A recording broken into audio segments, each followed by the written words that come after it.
गांव के एक कोने में एक पुराना खंडहर था जिसे सब लोग भूतिया हवेली के नाम से जानते थे। इस हवेली के बारे में कई किस्से कहानियां सुनाई जाती थीं, लेकिन सबसे प्रचलित कहानी थी जिन्न का साया कि यह कहानी लगभग 50 साल पहले की है। एक धनी व्यापारी अपने परिवार के साथ इस हवेली में रहने आया। उनका नाम था रघुनाथ। रघुनाथ की एक बेटी थी, राधिका, जो बहुत सुंदर और होशियार थी। राधिका को हवेली बहुत पसंद आई और वह हर रोज वहां के बाग बगीचे में खेला करती थी। एक दिन राधिका बगीचे में खेलते खेलते एक पुराने कुएं के पास पहुंच गई। उसने सुना था कि उस कुएं में एक जिन्न का साया है, लेकिन वह इसे सिर्फ एक कहानी मानती थी। उसने कुएं के अंदर झांका और उसे अंदर एक चमकती हुई आंख दिखाई दी। भय से वह चिल्लाई और भागकर अपने पिता के पास पहुंची। रघुनाथ ने उसे शांत कराया और कहा कि ये सब मन का वहम है। लेकिन उस रात राधिका को अजीब अजीब सपने आने लगे। सपनों में वह देखती कि एक काला साया उसे बुला रहा है। एक दिन राधिका अचानक गायब हो गई।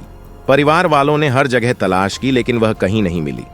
आखिरकार वे पुलिस के पास गए, लेकिन कोई सुराग नहीं मिला।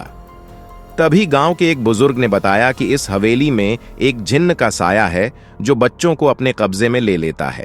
रघुनाथ ने निश्चय किया कि वह इस रहस्य का पता लगाएगा।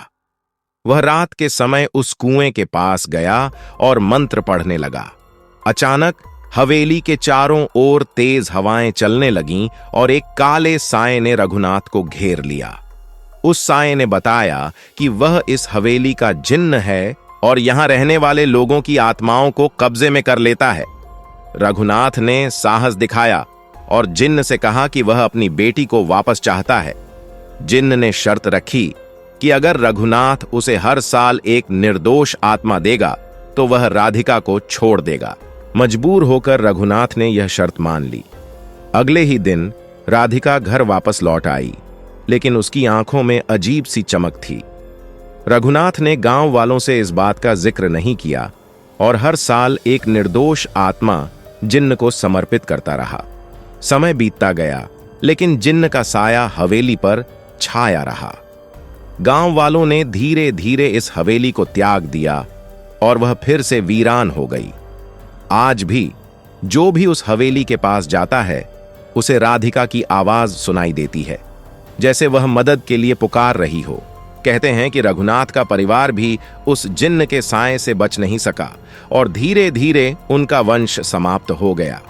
अब हवेली में सिर्फ खंडहर और उस जिन्न का साया बाकी है, जो आज भी अपनी अगली निर्दोष आत्मा की तलाश में है।